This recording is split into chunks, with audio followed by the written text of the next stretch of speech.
So we're waiting for our Uber, which was supposed to be 9 minutes away, and now it's 20 minutes away. Fuck, I hate Uber sometimes. So we're at this hotel. You can see it behind me. But it must have been like old people home, psychiatric center or something. Behind me is a gate that has like a fence on it that like keeps people in. So we're pretty convinced that as we sit here waiting for an Uber, it kind of feels like we're trying to make a prison break. Suffice it to say, I made a mistake in booking hotels. So after a quick hotel change up and a short elevator ride in the tiniest elevator ever, we were off to the Longines European Championships of Dressage. So we're on an adventure trying to find a horse show. I don't know if this is conventional. But we may have gotten more lost than I'd like to admit, and after an awkwardly long trek through the forest, we finally found the European Dressage Championships.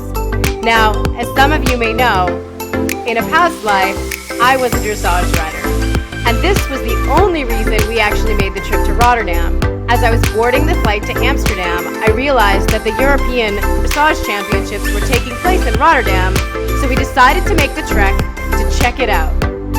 I spent the day fangirling over some of the best horses and riders in the world as I watched them prance around and do their thing in the sport of dressage.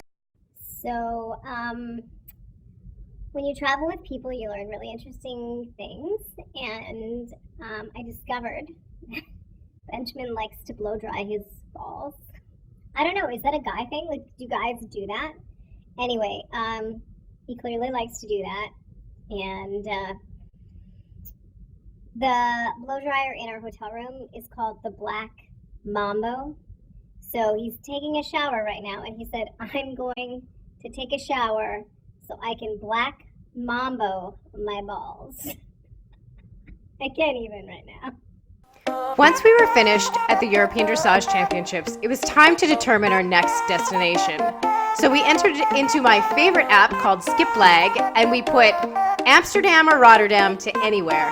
And the cheapest flight we could find was for $30 to Mallorca. So we did a little research to determine whether we wanted to go there or not. And then we had a day and a half to kill before our flights left.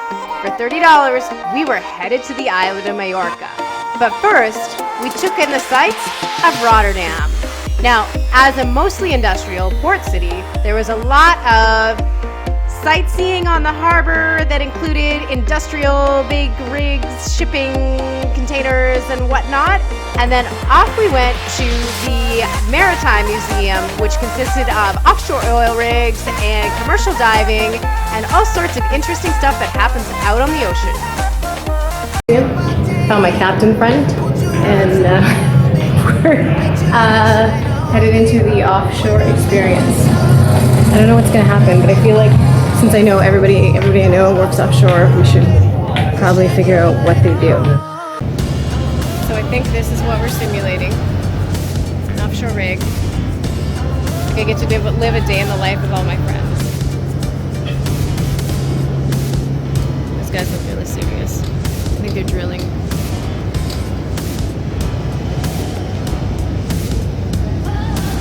Seas look nice and calm.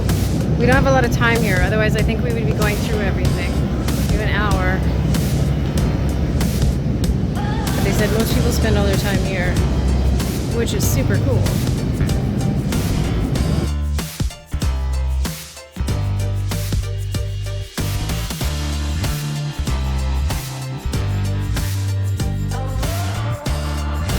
They even brought in some real tools and whatnot. Oh look, there's a helicopter platform.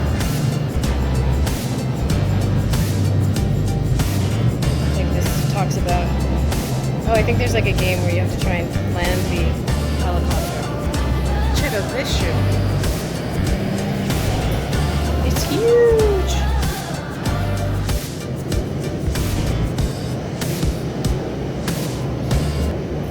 In case anyone is wondering how airport food should be done, this is it, my friends. How fucking awesome is this?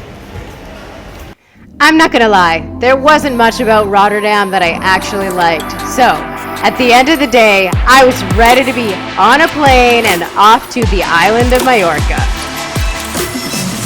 Make sure you subscribe to stay tuned for the next awesome adventure.